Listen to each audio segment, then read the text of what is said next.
Namaku Sari, perempuan sederhana yang menikah dengan lelaki bernama Jatmiko. Kami hidup di sebuah rumah kayu di pinggir sawah, dikelilingi pohon bambu yang berdesir setiap malam.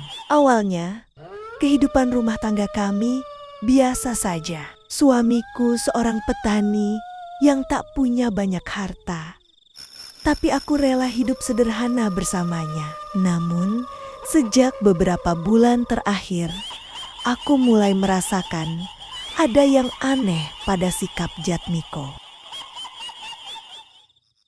Ia pulang larut malam hampir setiap hari dengan pakaian bau kemenyan, wajah pucat, dan tatapan yang selalu gelisah. Uang di rumah tiba-tiba banyak, padahal sawah yang ia garap tidak pernah melimpah hasilnya. Aku bertanya, tapi jawabannya selalu mengambang. Malam itu, aku terbangun karena suara lirih seperti bisikan dari arah belakang rumah. Angin malam bertiup dingin, membuat tirai tipis di kamarku bergoyang. Aku menoleh ke samping. Jatmiko tidur dengan pulasnya, tapi entah kenapa aku merasa ada sesuatu yang mengintai dari kegelapan. Tiba-tiba tubuhku terasa berat, nafasku terhenti, seolah ada tangan tak kasat mata yang menindih dadaku. Mataku ingin terpejam, tapi aku dipaksa tetap sadar. Saat itu, aku melihat sesuatu yang membuat darahku beku. Sebuah bayangan besar, berbulu, dengan mata merah menyala, muncul di sudut kamar. Bayangan itu perlahan mendekat, dan semakin dekat, aku bisa merasakan aroma busuk bercampur tanah basah. Aku ingin berteriak memanggil suamiku, tapi mulutku terkunci rapat. Bayangan itu merayap di atas tubuhku, menindihku, seolah ingin menguasai tubuhku. Suara berat seperti hembusan angin dari perut bumi terdengar di telingaku.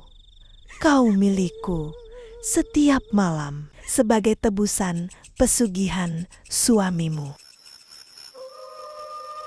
Jantungku hampir copot mendengarnya. Aku baru sadar, inilah harga dari harta yang tiba-tiba melimpah. Suamiku telah menyerahkan tubuhku sebagai bagian dari perjanjian pesugihan. Malam itu, aku menangis tanpa suara. Tubuhku terasa direnggut oleh sesuatu yang bukan manusia. Ketika akhirnya bayangan itu menghilang, aku hanya bisa tergeletak lemas dengan air mata membasahi bantal. Dan suamiku masih tidur nyenyak, seolah tak terjadi apa-apa.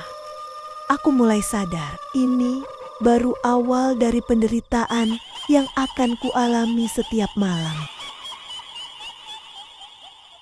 Sejak malam pertama itu, aku tak lagi bisa tidur dengan tenang. Setiap kali mata terpejam, aku selalu dihantui oleh bayangan mengerikan yang muncul dalam kamarku. Tubuhku gemetar, jiwaku meronta, tapi suamiku tetap saja terlelap, seolah tak mendengar bisikan, erangan, atau tangisan yang keluar dari mulutku.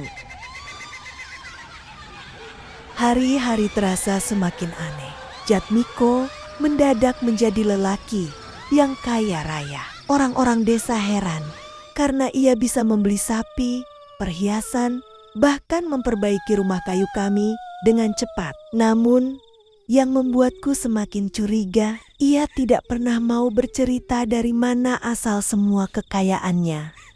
Suatu malam, aku memberanikan diri untuk bertanya, "Ko, dari mana semua ini? Uangmu, sapimu, emas ini, semuanya datang begitu cepat." Jatmiko hanya menatapku dengan mata merah yang tajam. "Jangan tanya, Kau cukup menikmati. Itu saja. Nada suaranya dingin, membuat bulu kuduku berdiri. Seolah ia bukan lagi suamiku yang dulu lembut dan penyayang. Malam berikutnya, kejadian itu kembali terulang. Tubuhku lagi-lagi ditindih oleh makhluk itu. Kali ini lebih jelas kulihat wujudnya. Sosoknya besar, berbulu lebat, dengan wajah menyerupai manusia, namun rahangnya panjang dan penuh taring. Matanya merah menyala, menatapku seperti bara api. Nafasnya panas, bercampur dengan bau anyir darah. Aku ingin menjerit, tapi hanya bisa meneteskan air mata. Di telingaku terdengar suara beratnya. Suamimu telah menyerahkanmu. Kau jadi milikku setiap malam sampai ajal menjemputmu. Aku mulai mengerti. Suamiku bukan hanya mengambil jalan pintas dengan pesugihan, tapi ia menjadikan diriku sebagai tumbalnya. Siang harinya, aku mencoba mencari jawaban. Aku pergi ke rumah Mbah Sastro, seorang tetua desa yang dikenal masih memegang ilmu kejawen. Dengan suara bergetar, aku bercerita tentang mimpiku yang terasa nyata, tentang bayangan besar yang selalu datang tiap malam. Mbah Sastro terdiam cukup lama, wajahnya semakin keruh. Sari, apa kau tahu, pesugihan tidak pernah gratis.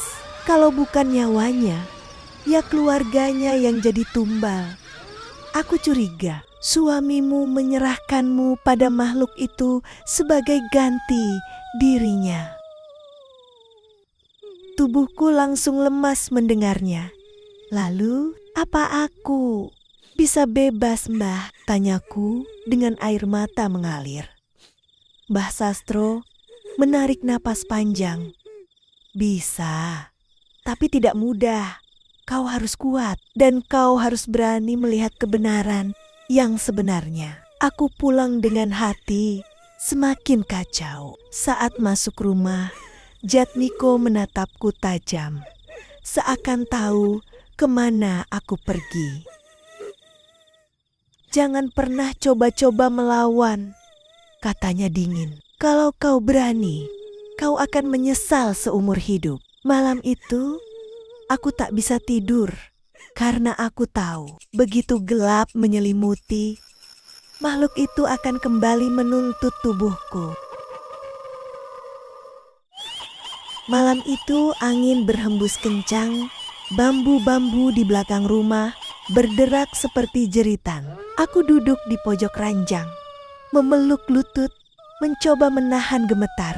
Jatmiko sudah terlelap, wajahnya tenang, seolah tidak ada beban. Tapi aku tahu, sebentar lagi makhluk itu akan datang lagi. Dan benar saja, tirai tipis di jendela bergoyang meski angin berhenti. Bau kemenyan bercampur anyir tanah basah perlahan memenuhi kamar. Aku menahan napas. Mataku menatap ke arah pojok gelap ruangan. Dari sana, sosok itu muncul kembali. Tinggi menjulang, tubuhnya berbulu lebat, matanya merah menyala. Kali ini, wujudnya semakin jelas dan semakin dekat. Aku berusaha berteriak, memanggil suamiku, tapi suaraku seolah tertelan udara. Tubuhku kembali lumpuh. Sosok itu mendekat, menindihku. Aku merasakan desahannya. Berat, panas, dan penuh hawa kebencian. Aku menangis tanpa suara. Tubuhku kaku seperti batu. Kau tidak bisa lari, kau milikku. Sampai darah terakhir. Air mataku semakin deras. Aku memohon dalam hati, berharap Tuhan mendengar jeritanku. Namun, di tengah rasa takut itu, aku sempat melirik ke arah suamiku. Dan disitulah jantungku hampir berhenti. Jatmiko ternyata tidak tidur. Matanya terbuka, menatap ke arahku. Ia menyeringai samar, seolah menikmati penderitaanku. Aku ingin marah, ingin menjerit, menyebut namanya. Tapi tubuhku benar-benar tak bisa bergerak. Malam itu terasa panjang, lebih panjang dari sebelumnya. Ketika sosok itu akhirnya menghilang, tubuhku terkulai lemas. Aku menoleh dengan sisa tenaga, menatap Jatmiko. "Kenapa? Kenapa kau tega?" bisikku dengan suara parau. Jatmiko hanya duduk di tepi ranjang, menyalakan sebatang rokok. Asapnya mengepul, matanya kosong menatapku. "Kau harus terima, Sari. Semua ini untuk hidup kita. Kalau kau menolak, maka kau akan benar-benar hilang." Kata-katanya membuat darahku membeku. Suamiku bukan lagi manusia yang dulu kucintai. Ia kini hanyalah boneka serakah yang menyerahkan istrinya pada iblis. Siang harinya, aku mencoba lagi mencari Mbah Sastro. Kali ini aku menceritakan semua, bahkan sampai pada tatapan mengerikan suamiku. Mbah Sastro menghela napas panjang. Aku sudah menduga jin itu tak akan berhenti. Ia mengikat tubuhmu dengan perjanjian, dan suamimu memang menyerahkanmu. Aku menatap Mbah Sastro dengan mata penuh air. "Lalu, apakah ada jalan keluar, Mbah?" Mbah Sastro menunduk, lalu berkata lirih, "Ada, tapi nyawamu bisa jadi taruhannya. Kau harus berani. Kalau tidak, kau akan hidup selamanya dalam pelukan makhluk itu." Aku pulang dengan hati kalut. Malam semakin dekat, dan aku tahu makhluk itu akan datang lagi. Namun, kini aku mulai bertekad, kalaupun harus mati, aku tak ingin lagi hanya pasrah. Aku harus tahu jalan untuk keluar dari neraka ini. Sejak percakapanku dengan Mbah Sastro, hatiku terus bergemuruh. Aku tahu, jika hanya diam, maka tubuh dan jiwaku akan habis dilahap oleh makhluk itu. Malam demi malam yang kuterima sudah cukup membuatku seperti mayat hidup. Kali ini aku harus mencoba melawan, walau hanya sedikit. Siang tadi, Mbah Sastro memberiku sebuah benda kecil. Sebuah keris pusaka berukuran pendek yang dibungkus kain putih. Katanya, keris itu bukan sembarang besi, melainkan warisan leluhur desa yang mampu melukai makhluk gaib. Selain itu, ia memberiku doa yang harus kubaca dalam hati saat makhluk itu datang.